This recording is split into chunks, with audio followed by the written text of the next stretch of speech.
This session is going to be about, the first panel session is going to be on climate science.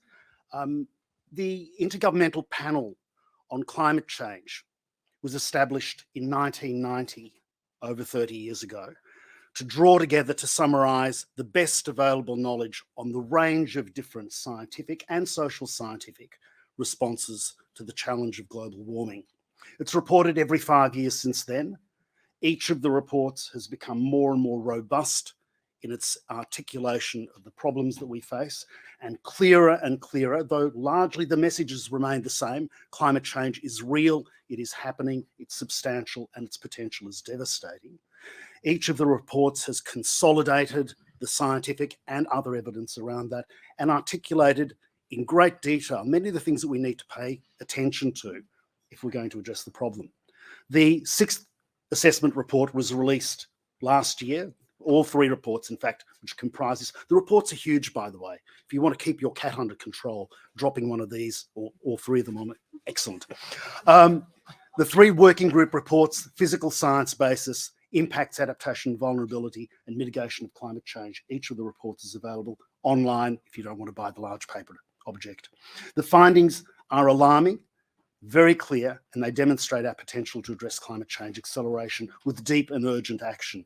In this panel, we have lead authors from each of the working group reports who are going to come together and discuss what needs to be done to deal with the challenges we face. I want to introduce Don Henry, who's going to be moderating this session.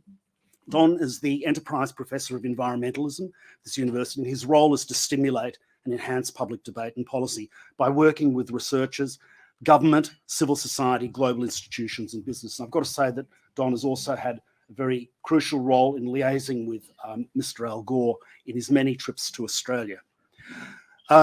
Don's current engagement program is to support implementation of the Paris Agreement on climate change, negotiated by the global community, by highlighting the key role of key strategic countries in the implementation of the agreement, such as India, the Philippines, Indonesia, China, Australia, South Africa, and Brazil.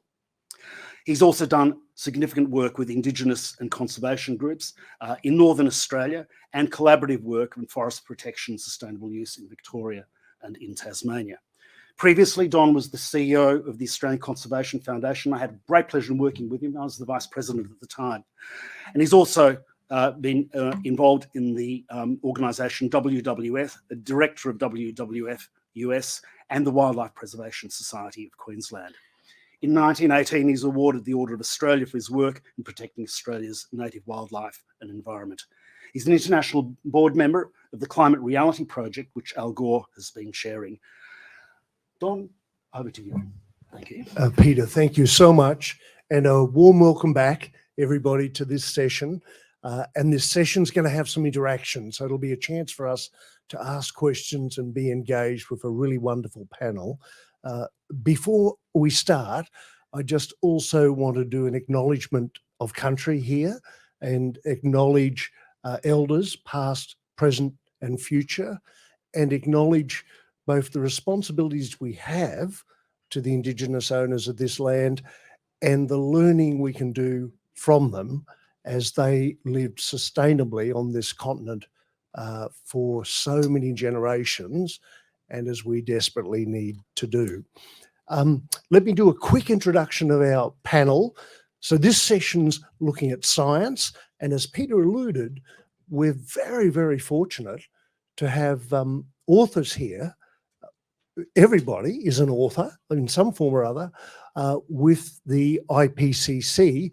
And I wanted to remind us that the IPCC, along with Al Gore, who we were fortunate enough to have present to us this morning, were recipients of the Nobel Peace Prize some time ago. So we're really privileged to have a panel from the IPCC authorship, if I could say that.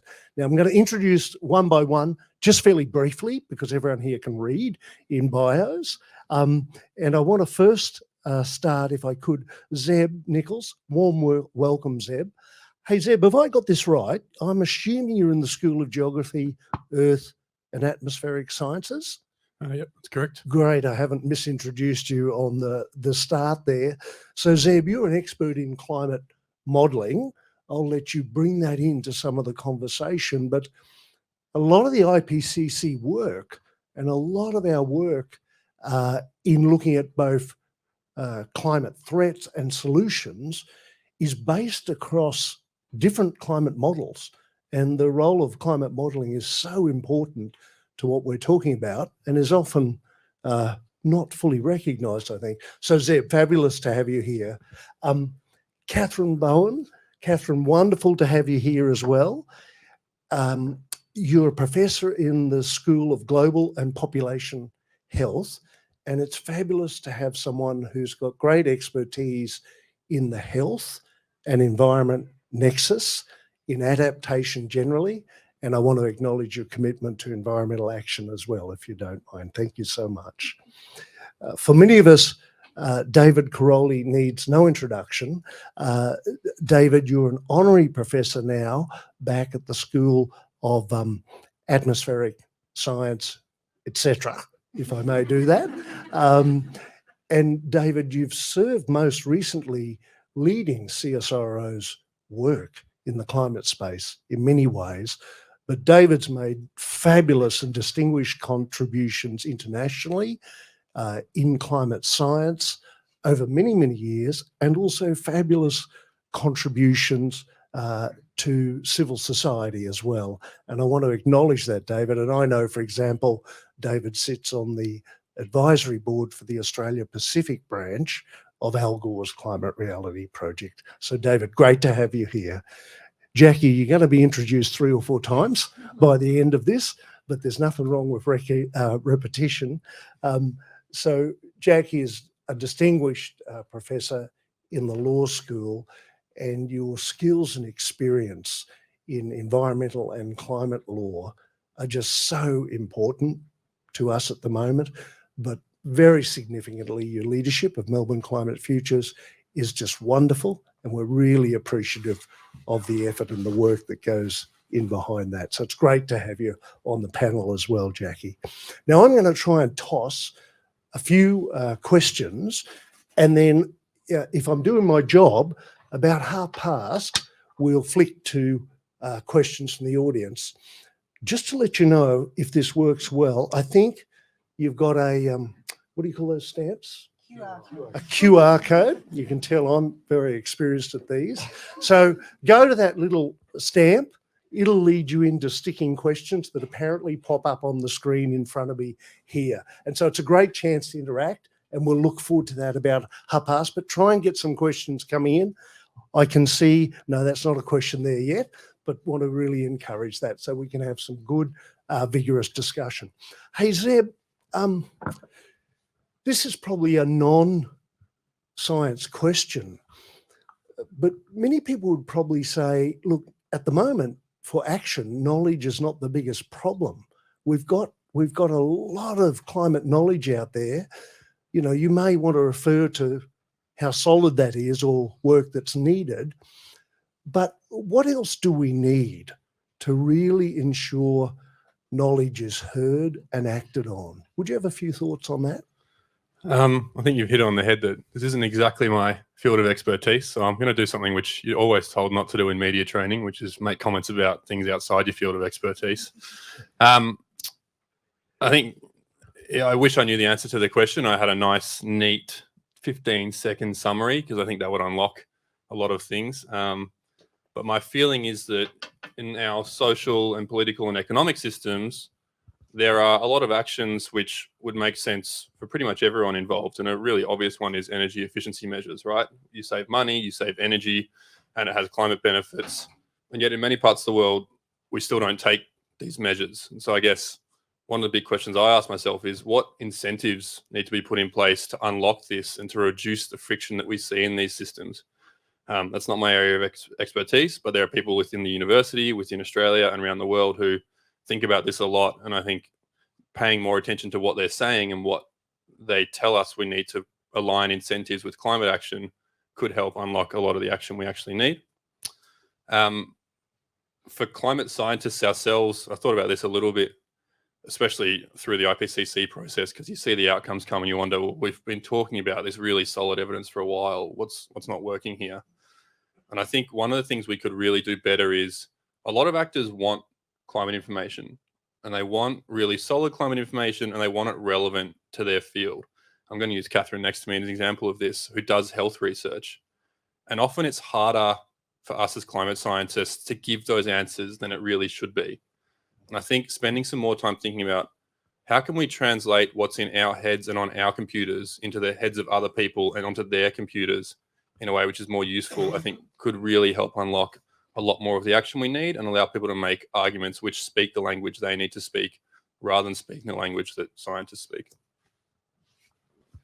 Zeb, thanks so much. And we'll come back into that conversation. Kathryn, just a slight shift of gears.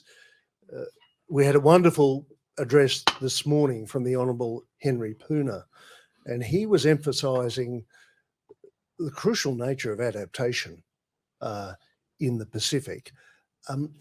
Have you got some views on where the science is at, on what we know about the needs and solutions around adaptation? Thanks, Don. And Zeb, I don't know if that was a question to me, but we can definitely come back to that issue around communication and science communication and how we, as researchers, really do make a difference in terms of speaking with our audience. But in terms of being a lead author on the health chapter for the Working Group 2, Impacts, Vulnerability and Adaptation, what we're seeing from the literature that we've assessed is really that there are a number of concerns around adaptation at the moment. I'll just draw on 3 of those for this discussion. The first one is finance. We've already heard very clearly this morning from the Secretary-General about the financial constraints that we're currently working on or within. So we know that there was a commitment to $100 billion per year from 2020 to be administered by the Green Climate Fund, the GCF. That has not come to bear. That is an enormous issue, particularly for our colleagues in lower middle income countries. So, but not only is the funding insufficient, it's also the international financing mechanism. So the GCF, the Global Environment Facility, those 2 international mechanisms are not functioning as they should. So I work very closely, for example, with countries in our Indo-Pacific region to support their proposal writing to attempt to actually access some of this funding. And as the Secretary-General noted, these processes can take 5, 7 years or longer. So it's incredibly inadequate the way our international financing mechanisms are working. And then secondly, there are limits to adaptation. So we cannot adapt our way out of this crisis. This is really necessitating us to see the linkages between adaptation and mitigation and sustainable development. So it's really integrating those 3 components that currently we're working on in quite siloed manners internationally. We've got people who work on adaptation, we've got those who work on mitigation, and then we've got those people that work on sustainable development, reaching our SDGs by 2030. How can we actually work together so we integrate all of those ambitions? And so that's really, a message from the report is we cannot adapt our way out of this. And then, thirdly, and my final comment on that is really around the issue of governance. And so we talk about in Working Group 2, we talk about really understanding the nature of our governance systems we're working within and the importance of inclusive governance, the importance of transparency. And so currently we're really, governance is an area that we really need to pay much more attention to, particularly in terms of the financing mechanisms as well. So they're 3 examples, I think, of what our Working Group 2 really pointed to around adaptation. Kathryn, thanks so much. That's wonderful food for thought for us, and hopefully we can have a good discussion on that as well. Let me bring in Jackie now, if I may. Jackie, given the urgency of change that we need, what do you see can enhance the coordination and the impact of actions both to develop clean economies and resilient economies? So I've been thinking about this, Don. It's really the $1 million, billion-dollar, trillion-dollar question, and certainly one that Working Group 3 that I was involved in on the IPCC, which looks at mitigation policy, was particularly concerned with. And I was working on the chapter that looks at international cooperation. I'd love to say that my discipline of international law solves this coordination problem. I'd love to say that the Paris Agreement is binding on all countries, but that is not the case. What we have in international law is a system of sovereign states with defined territories, and we have international agreements that they have to agree to sign up to. We saw with the US both in and then out and then into the Paris Agreement. And this exacerbates the challenge for international law. How do we solve that? How do we turn a system that's based on individual state responsibility and state sovereignty into something that can address a global collective action problem? Coordination is the key, and it's also got to be across multiple different levels of governance and across the action of multiple different sectors of society. I was reflecting too on our theme, if you like, of hope and despair. There's a lot of despair in the international regime. If we go to the United Nations Framework Convention on Climate Change negotiations around how we produce this coordination. I also like to look for the hope, and I think that we spent quite a lot of time in our working group report focusing on what is working and what could work better.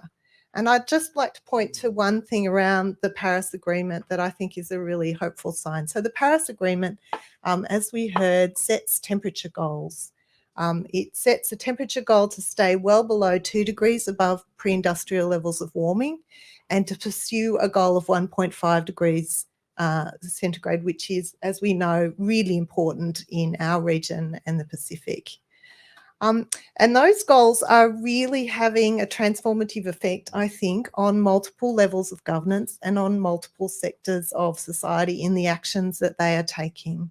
So we've seen, for example, cities and state governments referencing these goals to drive their policy actions, even though they are not required to under an international agreement. We've seen a massive growth in the amount of corporate action to adopt net zero targets. We've seen activism and advocacy by civil society organisations taken to our courts to try and give life to these targets. So even if international law is not the solution to this problem of coordination, it can set a direction of travel, send signals that I think are being increasingly heard and taken up across different layers. And all of those need to work together, of course, to add up those activities to keep us below 1.5 degrees. Thanks, Don. Jackie, thanks so much. And food for thought for us in the discussion once again. So if I'm hearing you right, it's not a matter of us waiting for someone else to do something. There's a role for us all there, and that's worth thinking about and pursuing. If I may, David, you've probably been on more IPCC panels and working groups than all of us put together, perhaps. A question about the IPCC process itself, and you may want to unpack that a little bit for people, by the way, because it's quite a unique process in an international policy making world, but there's also been controversies with it. So where do you see the IPCC process going? That's a really interesting and important question to ask, and I'm going to go back and correct you on a couple of things that you started off with. The IPCC actually was established in 1988, but established under the United Nations processes to be a group involving representatives from all countries in the United Nations. It's not the scientists who are part of the IPCC. They are involved and commissioned by the governments who approve their involvement. And it's critically important to recognise that that's one of the biggest advantages of it being able to provide input to policy at a national level, that the governments accept and approve the reports, but it's also one of the biggest disadvantages, because that means the reports have to be approved unanimously by all the governments that are involved. You said that the reports are done every 5 years, and you can work out that from now back to 1990, the first report, work out 5 years.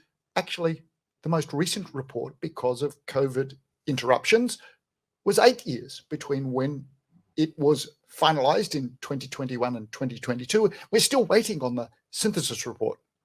What is critically clear is that this means that the multiple stages of development of draft reports, sending them to expert reviewers, getting comments back, and then documenting all the questions, all the responses over multiple rounds of expert review and government review, then means that the process takes a long time, 3 to 5 years and longer.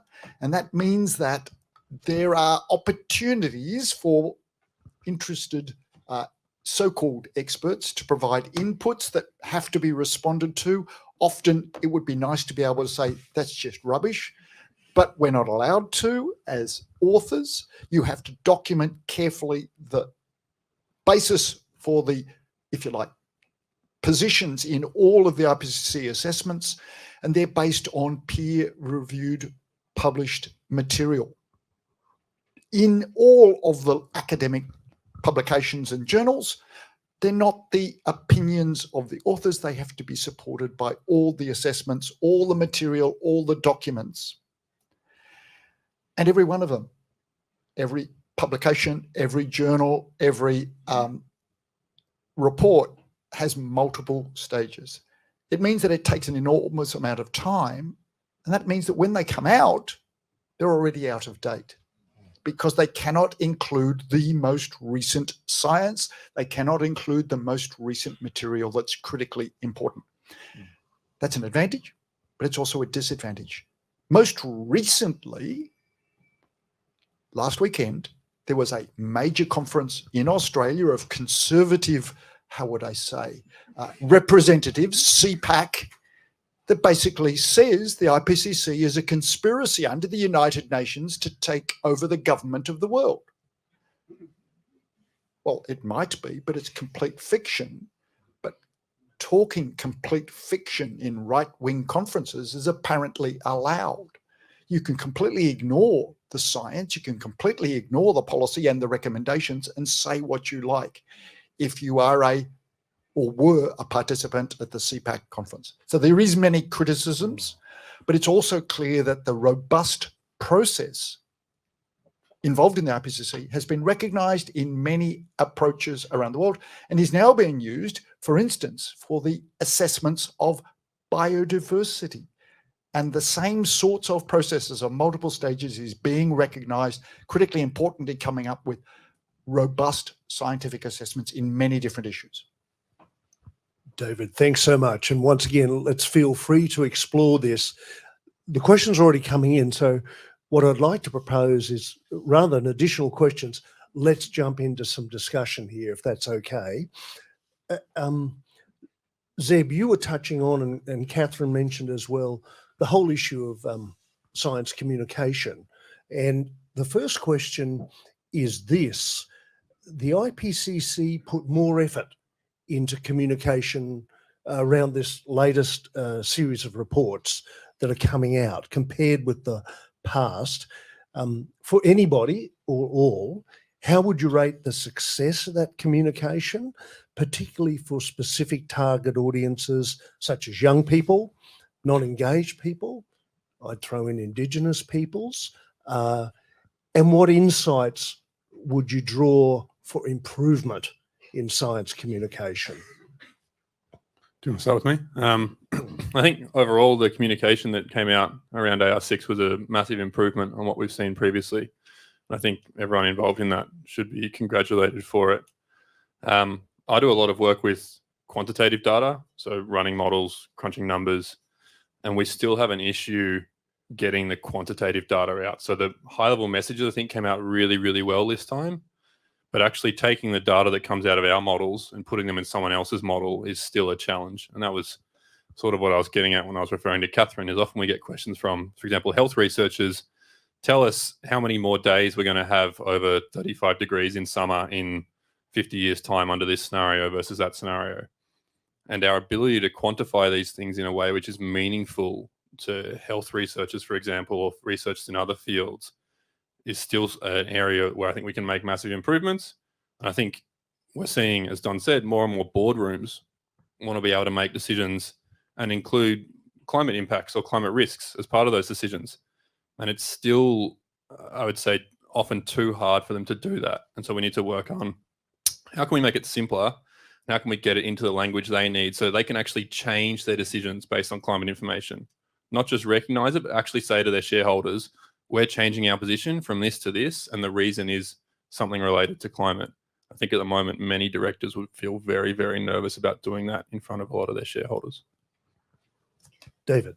Don, I'd like to have a go as well on that question, because I think one of the biggest improvements in the most recent assessment report has a stronger emphasis on regional focused 2-page fact sheets for every continent around the impacts of climate change in the impact and adaptation report, and around the science of climate change, emphasizing changes in extremes or how climate's changing, and then an online essentially atlas of maps of climate projections that was available at the same time as the Working Group 1 report came out in 2021.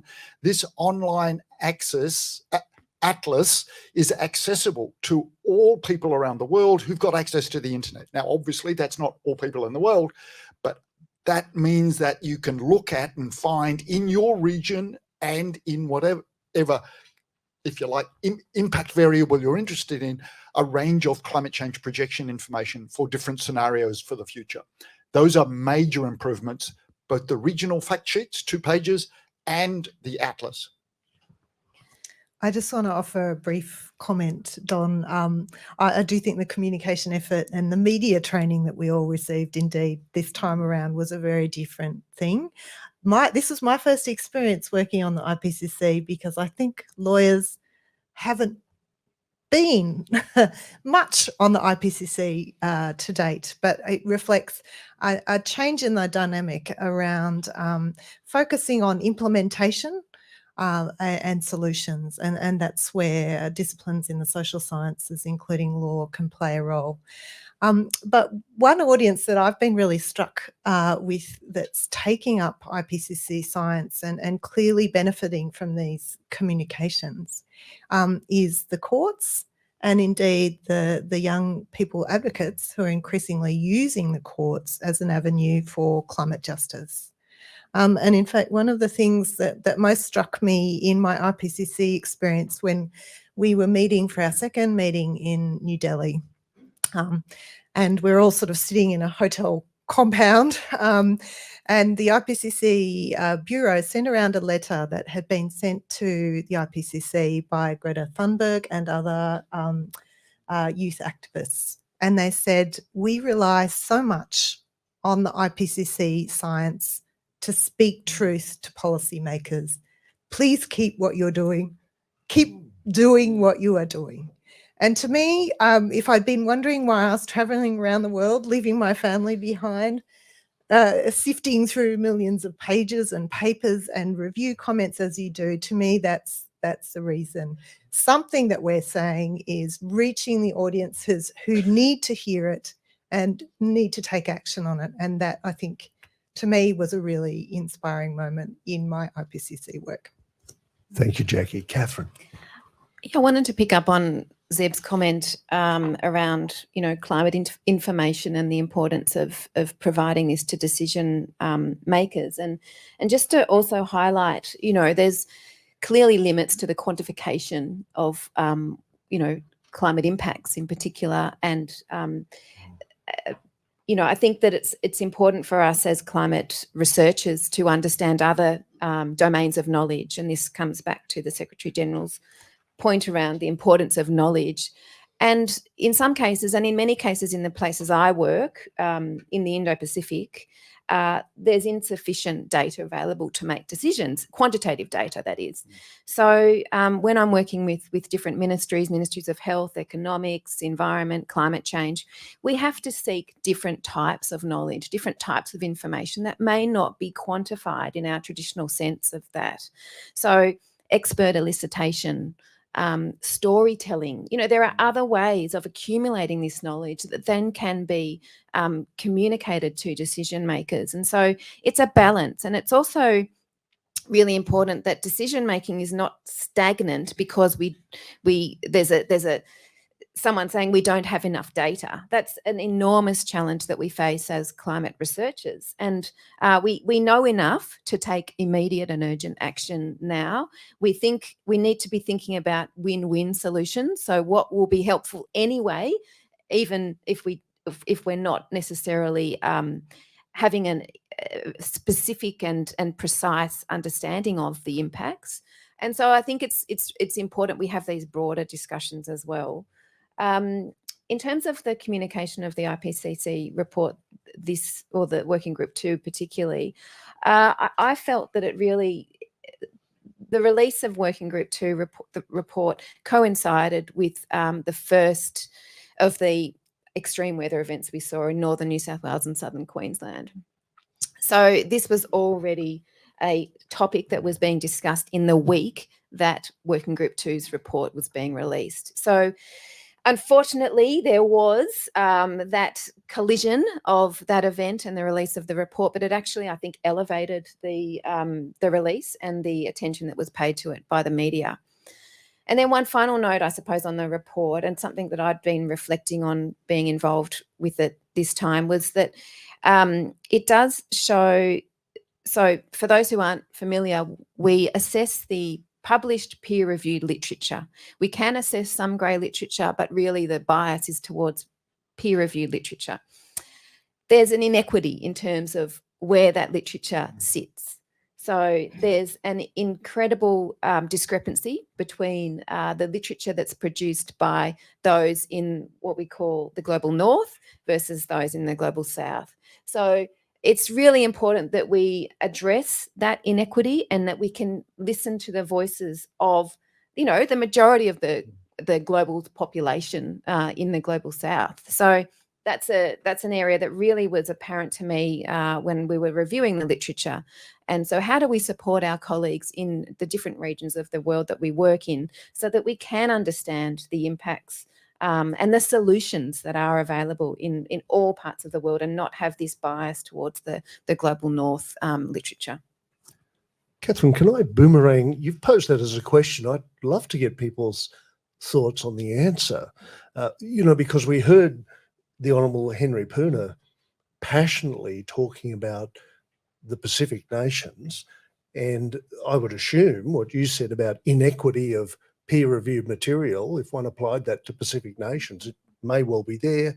I'm also thinking about Indigenous knowledge, how that's expressed, and not often in a peer-reviewed sense. What's the solutions for the IPCC in this space? You asked me before, Don, about, if you like, other aspects of the IPCC, but it's important to understand that this recognition that so-called grey literature, the non-peer-reviewed or peer-reviewed but in reports, is in fact allowed to be included, particularly to represent issues that are not well covered, as well as peer-reviewed literature that isn't in English, in all different languages all across the world, and recognition that that needs to be included. It has been allowed and better included in the most recent AR6, but for the first time, the AR6 Impacts and Adaptation and Vulnerability Report had a specific section for First Nations peoples on impacts, adaptation and vulnerability for First Nations peoples, not only in Australia, but all around the world. It did not have representation enormously from First Nations peoples in all different continents, but there were representatives from many, many different countries, and it is improving. But it's also clear that the IPCC still has, in the most recent report, a much greater emphasis on the so-called white-fella science in Western peer-reviewed journals from the global north than the global south and the what is not as much peer-reviewed, the grey literature. But it is possible and can be included where it fills gaps in information and knowledge. David, thanks. Anyone else want to toss in there? Sorry to boomerang that question, Kathryn.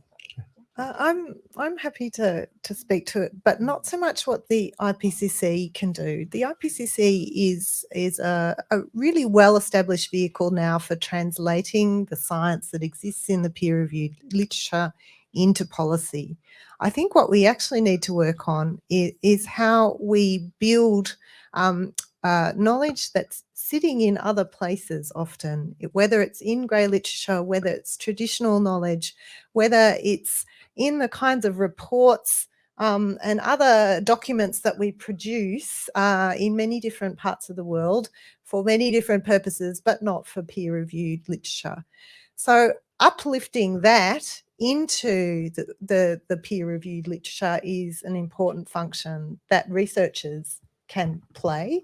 And we talked about this with Secretary-General Puna. To do that would require some very strategic partnerships between researchers and universities who are sitting often in the more privileged global north to work with organisations, to work with researchers and policymakers in the global south or in the Pacific region that we were talking about specifically to help translate that knowledge across. There's also the longer term solution, which is about education and training and building the workforce in these countries themselves, so that there's more representation of that knowledge, of that experience that goes into these reports. But there's also a responsibility on us, I think, at the moment, given the urgency, to do some of this work to improve these global assessments that purport to be representative of global science. We've got a question here from that person who appears everywhere, called Anonymous. And it's just relating to how we communicate with lay people. I've often thought about this. If you think about the Paris Agreement and a lot of our discussion about what we need to do and need to achieve, the language the science language that's used is talking about global average temperatures often. Now, my observation is an average never hurt anybody. It's the extremes that often knock you over. But it strikes me that we may have a way to go in how we communicate plainly about potential or real impacts of climate change. Any thoughts in that space? Kathryn. I think this points to the importance of, and again, I just mentioned it briefly, of storytelling, and really even not just to lay people, but also to policymakers and politicians. I was at a, what's it called, parliamentary cross-party committee meeting on climate change before COVID, when we were actually able to travel to Parliament. And the parliamentarians who were at that meeting really requested more stories for them to understand in their electorates where they represent citizens. What is happening? How is climate change affecting people at an individual level and at a community level? So I think a lot of our communication needs to be converted into stories and narratives.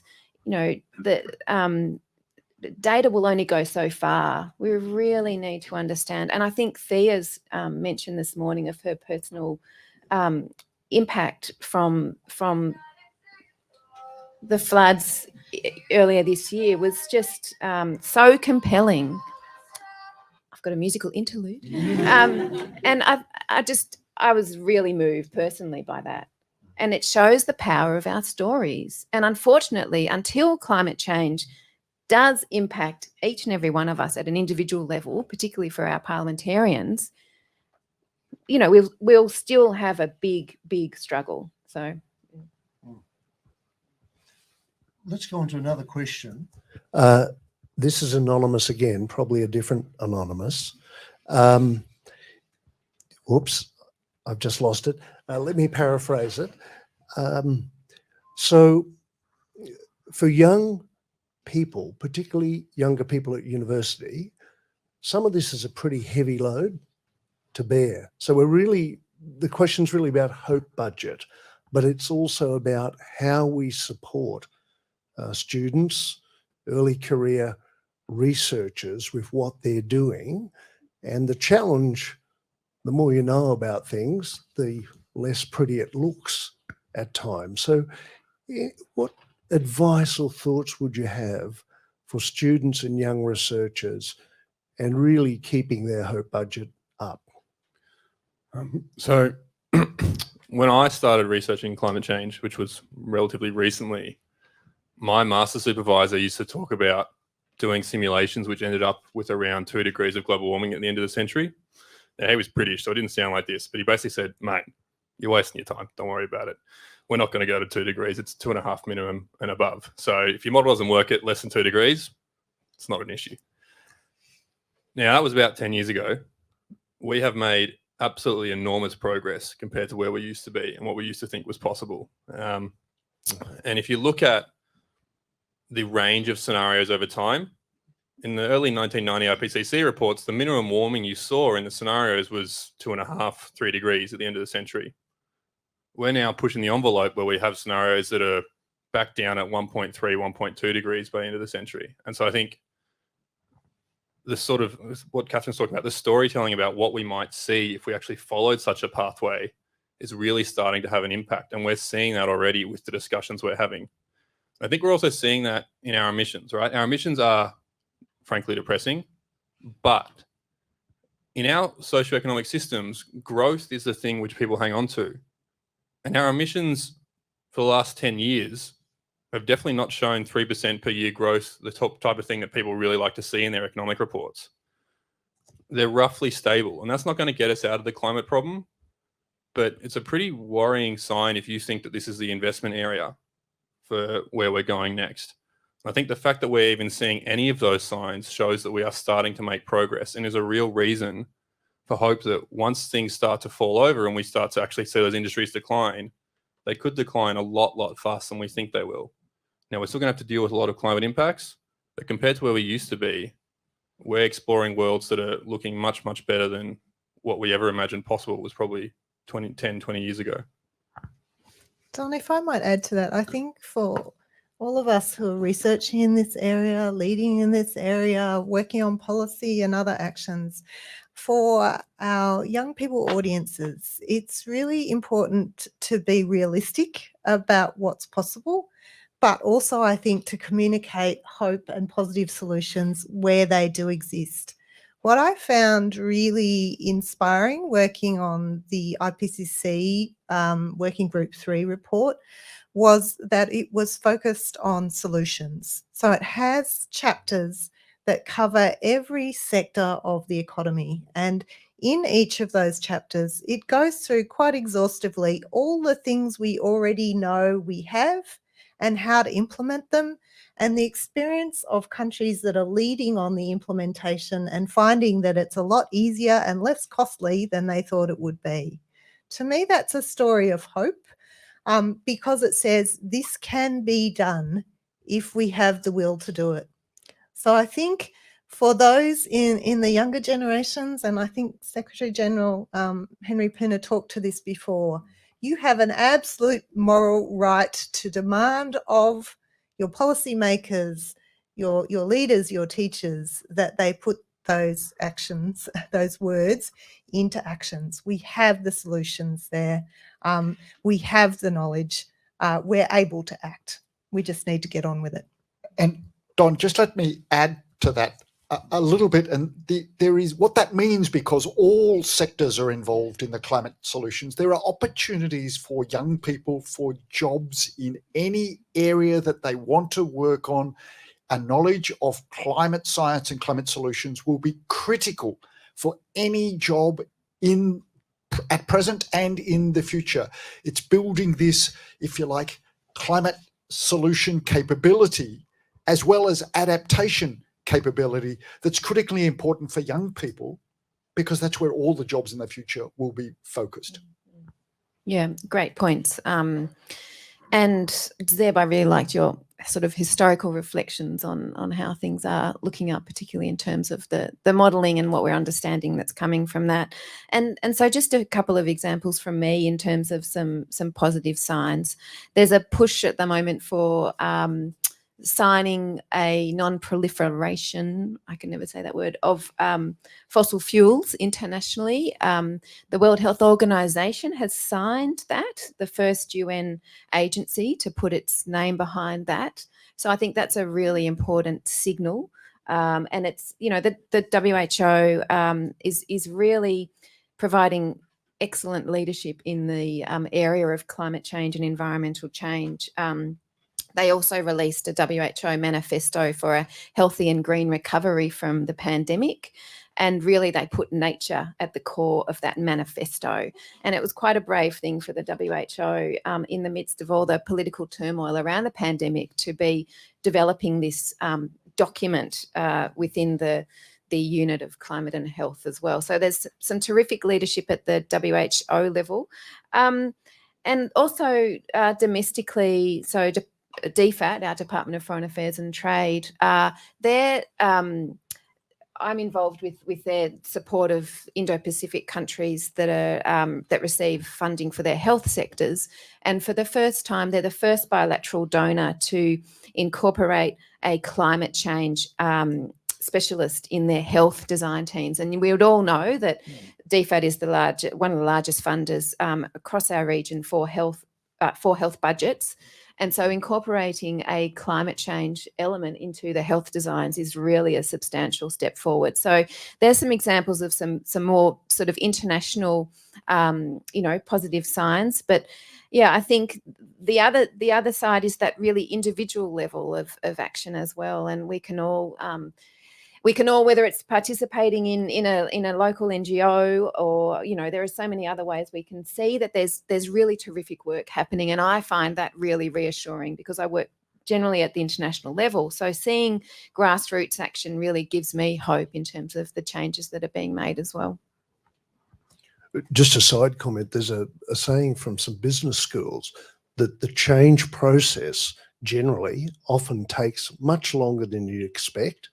But when it happens much faster than you'd expect. And if you look at the uptake of solar power, if you look at the cost curves on coming down on batteries, a lot of them are fitting an exponential curve. And so one can take a lot of hope from that in the climate solutions space. Related question that's come through from that very insightful person, anonymous again, is this observation. It seems that interdisciplinary work is really important as part of the developing climate solutions, building our knowledge base. How well are we going with interdisciplinary work across different disciplines? What are some of the barriers and what can be done to bring them down? I think everybody's looking at me because this is sort of one of my KPIs as Director of Melbourne Climate Futures. Yep. And I think absolutely we see in the IPCC experience and just in our own work on climate problems, as I'm sure any of you engaged in this area know, one discipline can't solve the problem. It needs to be a conversation across different disciplines and indeed, as we've pointed to, knowledges that exist outside the formal disciplines. Question is how we broker those conversations. One way is, of course, creating forums and institutes that do that, and that's part of the mission of Melbourne Climate Futures. Part of it is a training question, so that when we are developing a next generation of students, they're not just sitting only in their own disciplinary or knowledge area, but able to and confident to communicate across disciplinary areas. And we're trying to do that as well around our climate PhD students. But I think reflecting on my own interdisciplinary journey and in the IPCC, where I was sitting with a range of different social scientists and physical climate scientists, what one skill that you need to have to do interdisciplinary work is a level of humility about the limits of your own knowledge and a capacity to listen to other perspectives. So that is a skill that can't always be taught, but it's incredibly important for interdisciplinary work. And I think that people in the climate area really understand the need for that. I hope it's something that we're increasingly communicating through education to our students. But it's also something that's learned through experience. So humility and openness, as in many areas of life, is really important for interdisciplinary knowledge and learning. Jackie, thanks so much. I'm mindful of time here and people's lunch times. I wonder, to conclude, but there's a bit of space to be thoughtful on this. So a question just on hope budgets, either from the IPCC work or your own experience and knowledge. What do you draw hope from? What helps you keep on with the wonderful work that each person up here is doing? Zeb, is it okay? Do you want to kick off over there? Yep, I'm very happy to. So I think there's two things for me. One is that the science is very clear now that every ton of greenhouse gas we emit and every fraction of a degree of warming we go up causes further harms. But the flip side of that is that every ton we don't emit and every new solution we get and every fraction of a degree of warming we don't realize will bring us benefits compared to the world we might have been in. I think the other one for me on a personal level is seeing the action that's happening in the courts. I think that is, the courts are very keen on facts and very keen on truth. And it is really, really nice to be able to do a little bit of work with people in those courts, actually having a step through, here are the facts and here is the truth, and knowing that someone will listen. And that is bringing a huge amount of hope to me and has really helped me keep going with all of my research, knowing that there's that chance to engage in that process. So I had quite a sort of visceral sense of hope in the last month or so when I was fortunate to meet the Minister of Health in Canberra to discuss his commitment to climate and health implementation of a strategy.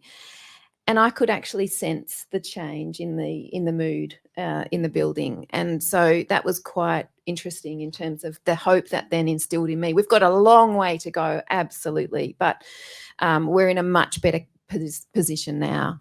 And I'd sort of, mirror that with what I was saying earlier around the way I feel, hope in this context is also being involved in really community level activities. So I'm involved with my local eco centre in the area that I live, and that gives me great hope too, to just see all the incredible initiatives that are happening very much at a grassroots level.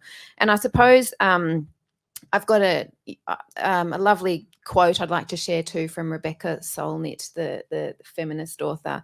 And she says, "Don't ask what will happen, be what happens." And I think that also keeps me going, really, to know that the changes that I can make, the impact that I can make, whether that's at an individual level or whether that's with the discussions I might have with international colleagues, we can do a lot. Is it my turn now, Don? Yes. Okay. So what gives me hope are exactly the things that Zeb talked about, but it's also the things that I can do to assist in some of the things, but I'm just not allowed to talk about it here because legal agreements mean that I can't talk about the three major court cases, legal cases that I'm involved in as an expert witness, because they are ongoing cases against the federal government and the state governments in one of the states. But the really good news isn't that I'm involved in those.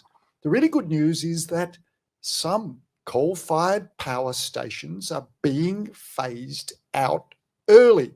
It is critically important to get hope out of the early close down of coal-fired power stations. Australia's emissions domestically are major, but an even bigger part of Australia's emissions is that we need to close down exporting of fossil fuels, because as we heard from Roscano and others, they are a major contributors to the global problem. And the sooner that we stop selling coal and fossil gas overseas, the better the world will be. The better will be young people. And the final thing is, I get hope from seeing young people at school age and at university acting and demonstrating their urgency for climate action. They are, as we've heard from all of the speakers, critically important. The future is theirs to live through, and we have to give them a better future to live. Hard to follow on that. It is very interesting for me as a lawyer and somebody who's worked on climate litigation since the mid-2000s to hear two scientists saying that the courts give them hope. What gives me hope from the climate litigation experience is actually that some of our most conservative institutions are so convinced by the science, so convinced by the arguments, that they are even standing up to take action. And the words that we're hearing from our courts are quite different from the language we usually hear in dry legal rulings. They're talking about intergenerational justice. And to me, that's really inspiring around the change that is occurring even in disciplines that are perhaps resistant to change, and in institutions that are resistant to change. What's driven that, I think, is partially the science, the urgency of the science, and the better communication around the science, but also the passion of the advocates that are preparing these cases and presenting them to the courts. That has been overwhelmingly in recent years First Nations advocates, youth and environmental organisations. And their passion and advocacy and just continuing on with the fight, I think, is what gives me hope in this area. I think we should all gain hope from those wonderful responses on this panel. We're up against lunchtime. I want to... Actually got another panel after that. Oh, have we? We're not up against lunchtime. I'm terribly sorry. There's another panel after this. I've set our stomachs up in a very poor way here.